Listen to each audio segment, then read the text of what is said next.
Assalamualaikum warahmatullahi wabarakatuh. Selamat datang kembali Bapak Ibu KPPS tentunya di Bimbela Channel. Oke, langsung saja pada kesempatan kali ini kita akan berbagi informasi terkait dengan persiapan apa saja yang harus kita lakukan sebagai KPPS dalam pemungutan suara nantinya ya. Tentunya ini lebih banyak di pra pelaksanaan Bapak Ibu ya, sebelum hari pelaksanaan.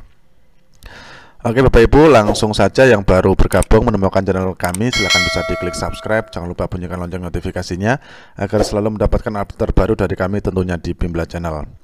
Oke, kita langsung masuk di hal pertama yang harus kita lakukan. Pertama sekali yaitu mengumumkan ya. Jadi pengumuman hari dan tanggal pemungutan suara.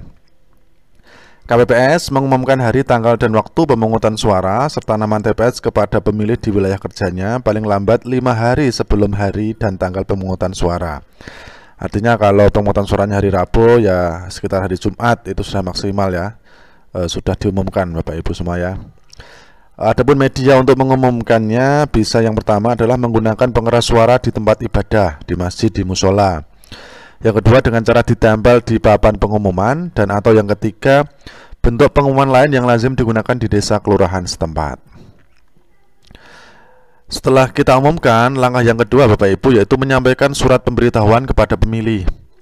Jadi KPPS nanti menyampaikan formulir model C pemberitahuan KPU kepada pemilih yang terdaftar dalam DPT di wilayah kerjanya untuk memberikan suara.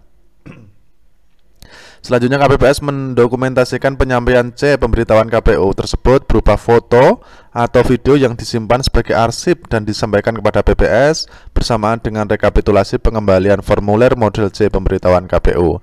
Jadi ketika nanti mungkin dalam satu TPS dibagi apa itu DPT-nya ya, dibagi 7 orang, nanti silakan bisa mendokumentasikan ya, baik berupa foto atau video.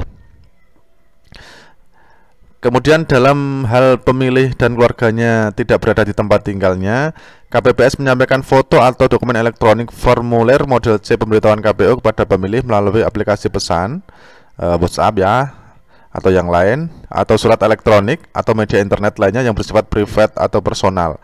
Jadi di japri ya Bapak Ibu ya, jangan di grup. Yang diketahui oleh KPPS dan selanjutnya mengambil tangkapan layar dari hasil pengiriman pesan tersebut. Di screenshot ya, jangan lupa di screenshot. Ini ketika kita menyampaikan C pemberitahuan KPU itu di rumah memang tidak ada orangnya pindah atau seperti apa.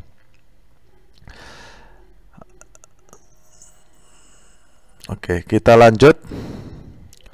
Apabila sampai dengan tanggal 11 Februari 2024 pemilih DPT belum menerima formulir model C pemberitahuan KPU, maka pemilih yang bersangkutan dapat meminta formulir model C pemberitahuan KPU kepada Ketua KPPS paling lambat tanggal 13 Februari 2024 dengan menunjukkan KTP elektronik 1 hari sebelum hari pencoblosan Bapak Ibu ya.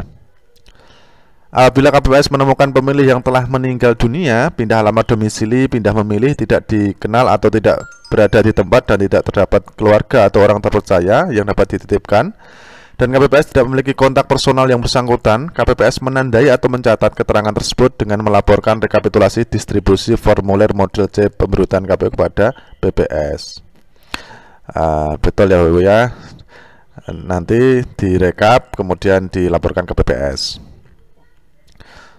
Oke, apabila terdapat formulir model C pemberitahuan KPU yang tidak dapat diserahkan kepada pemilih, Ketua KPPS mengembalikan formulir model C pemberitahuan KPU kepada PPS dengan menggunakan formulir model BA berita acara pengembalian C pemberitahuan KPU.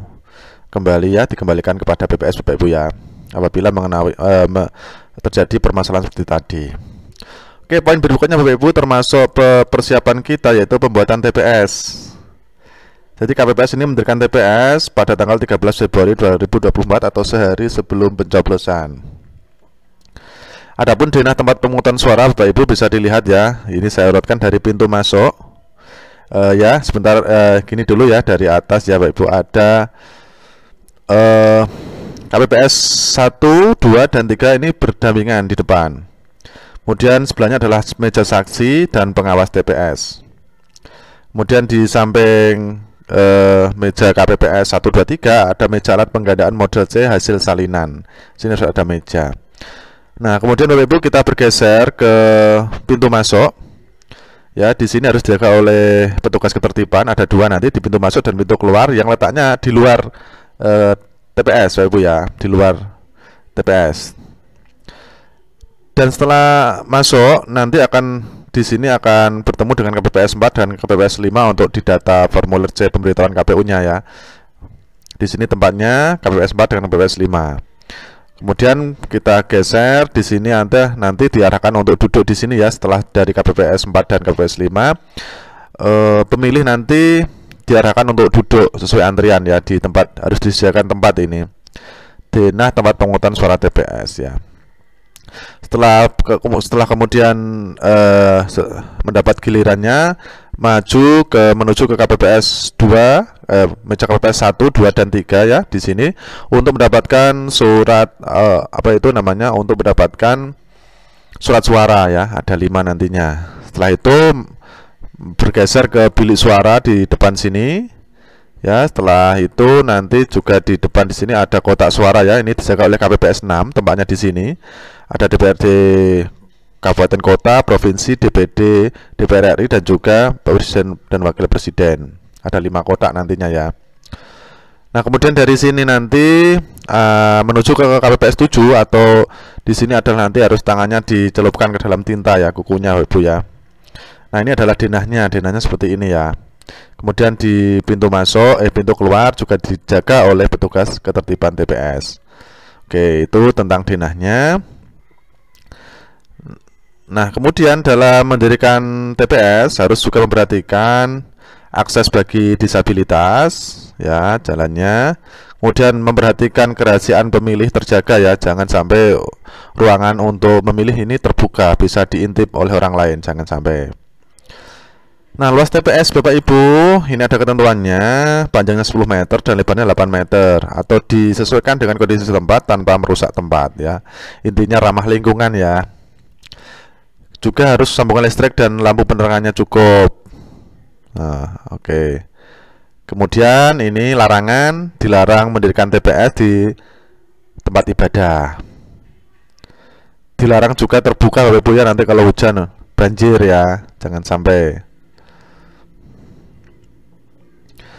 Nah, ini oke, sudah sampai di sini Bapak Ibu ya. Ini sudah masuk bahasan kita untuk video yang akan datang. Itulah sekiranya persiapan yang harus dilakukan oleh KPPS dalam satu TPS ya. Dan mari kita berdoa bersama, semoga pemilu kali ini lancar, semoga ada manfaatnya video ini. Kurang lebihnya mohon maaf. Bila ada hidayah, wassalamualaikum warahmatullahi wabarakatuh.